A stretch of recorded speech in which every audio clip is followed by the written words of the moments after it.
Hello friends, welcome to my YouTube channel story with Pulak. तो आज हम जो कहानी आपके समक्ष रखने जा रहे हैं, कहानी का शीर्षक है विवेकी विदुर।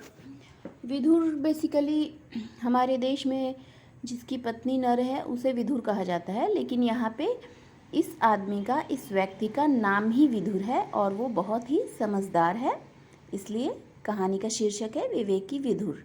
तो उस आदमी का नाम विदुर है। तो चलिए कहानी को हम शुरू करते हैं। कुरु जनपद के राजा धनंजय थे, जिसकी राजधानी इंद्रप्रस्थ थी। उन्हें पृथ्वीलोक का सबसे पराक्रमी राजा माना जाता था। ऐसे तो हमारे देश में, इस धरती पे बहुत सारे पराक्रमी और चक्रवर्ती राजा हुए, लेकिन ये तब की बात है जब वो राजा धनंजय राज करते थे। तो वो अपने टाइम के बहुत ही पराक्रमी और चक्रवर्ती राजा थे। उनके राज्य में विदुर नाम का एक अत्यंत बुद्धिमान मंत्री था, जिसके विवेक की कहानियां सर्वत्र सुनी सुनाई जाती थीं। उन दिनों राजा धनंजय के समकालीन 3 और अत्यंत पराक्रमी राजा राज करते थे, जिनके नाम शक, वरुण और वेनतेय था, जो क्रमशः देवों, नागों और सुपर्ण यक्षों मीन्स स्वर्ण गरुड़ों के राजा थे। स्वर्ण गरुड़ मीन्स सोने का गरुड़। ऐसी मान्यता है हमारे ज़माने में, हमारे पूर्वजों के ज़माने में, कि सोने का हंस, सोने का गरुड़ कि ये सब पाए जाते थे। तो चलिए आगे देखते हैं क्या हुआ। एक बार किसी अवसर पर चारों राजा एक बाग में एकत्रित हुए, जहां उनमें यह विवाद बढ़ गया कि उन चारों में सबसे अधिक शीलवान बुद्धिमान कौन है। विवाद जब बढ़ने लगा तो उन चारों ने सर्वसहमति से विदुर को बुला उसकी राय जाननी चाहिए। तब विदुर ने उन राजाओं से कहा कि वे चारों एक समान शीलवान और गुणवान हैं, ठीक किसी रथ के चक्रों के आरे की तरह। आरे मीन्स अर।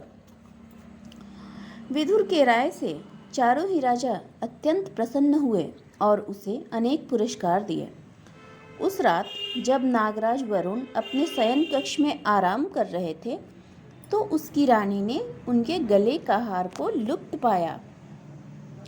कारण पूछने पर उसे ज्ञात हुआ कि राजा ने अपना प्रिय हार विदुर को उसकी बुद्धिमानी से प्रसन्न होकर पुरस्कार में दे दिया है।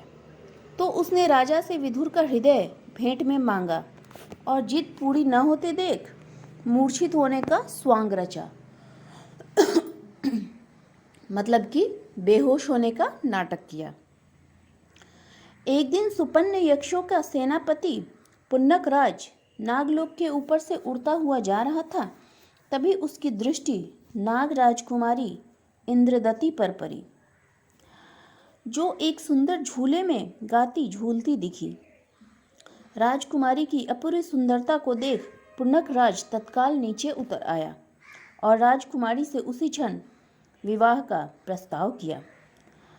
उसके व्यक्तित्व से राजकुमारी भी कम प्रभावित नहीं हुई।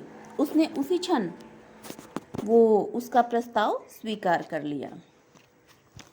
पुन्नकराज जब नागराज वरुण के पास पहुंचा, वहां उसने राजकुमारी का हाथ मांगा तो नागों और गरुड़ों का दुश्मनी बहुत पुराना था, किंतु नागों पर गरुड़ भारी पड़ते थे। इसके अतिरिक्त राजा अपनी पुत्री का दिल भी नहीं तोड़ना चाहता था और न ही नागपुत्री का हाथ किसी गरुड़ को दे समस्त प्रजा का बैर मोल लेना चाहता था। अतः उसने पुन्नक से कुछ समय की मोहलत ले एकांत में अपने मंत्री से सलाह की। नाग मंत्री कुरुराज के मंत्री विदुर का बैरी था। उसे विदुर की प्रतिष्ठा से ईर्ष्या थी। अतः उसने राजा को सलाह दी कि वह पुन्नक को राजकुमारी का हाथ तब दे जब विदुर का हृदय लाकर रुग्ण महारानी को दे।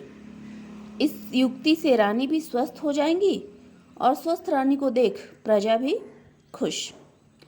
पुन्नकराज ने जब नागराज की शर्त को सुना तो वह तत्काल उड़ता हुआ कुरु देश की राजधानी इंद्रप्रस्थ पहुंचा।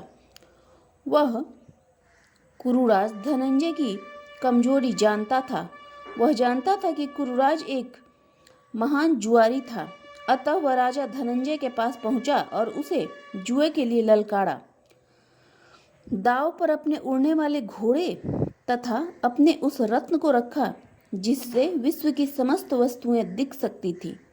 राजा धनंजय भी जुआ खेलने को तैयार था और उसने भी अपने अनेक प्रकार के रत्नों को दांव पर लगाना चाहा, किंतु पुन्नकराज ने तब उससे कहा कि यदि रत्न ही दांव पर लगाना था तो उसे अपने राज्य के सबसे अनमोल रत्न विदुर को लगाना होगा। खेल आरंभ हुआ। धनंजय की हार हुई और पुन्नक की जीत। पुन्नक विदुर को ले उड़ता हुआ काल पर्वत पर पहुंचा, जहां उसने विदुर पर तलवार से प्रहार किया, मगर विदुर को छूते ही पुन्नक की तलवार टूट गई। विस्मित पुन्नक ने जब विदुर को मुक्त करना चाहा, विदुर ने पुन्नक द्वारा प्रदत्त मुक्ति को उस क्षण अस्वीकार कर दिया, क्योंकि वह पुन्नक के साथ नागलोक जाकर उसकी सहायता करना चाहता था। उसने पुन्नक को उसके द्वारा पूछे गए प्रश्नों का उत्तर भी टाल दिया। जब पुन्नक और विदुर नागलोक पहुंचे तो उनका भव्य स्वागत हुआ। विदुर ने राजा वरुण और रानी विमला को उपदेश ज्ञान चर्चा से प्रसन्न किया। तत्पश्चात पुन्नक और राजकुमारी का विवाह बड़ी ही धूमधाम से संपन्न हुआ। विवाहोपरांत पुन्नक ने विदुर को ससम्मान इंद्रप्रस्थ पहुंचाया और उसे अपना वह रत्न भेंट में दिया जिसे विश्व की कोई भी वस्तु देखी जा सकती थी। तो कहानी को हम यहीं पे समाप्त करते हैं और कहानी से हमें ये शिक्षा मिलती है कि ज्ञानी की निकटता कष्टों से बचाव करती है। तो चलिए कहानी को हमने यहीं पे समाप्त किया। मिलते हैं फिर से एक नई कहानी लेकर। तब तक के लिए नमस्कार, जय हिंद।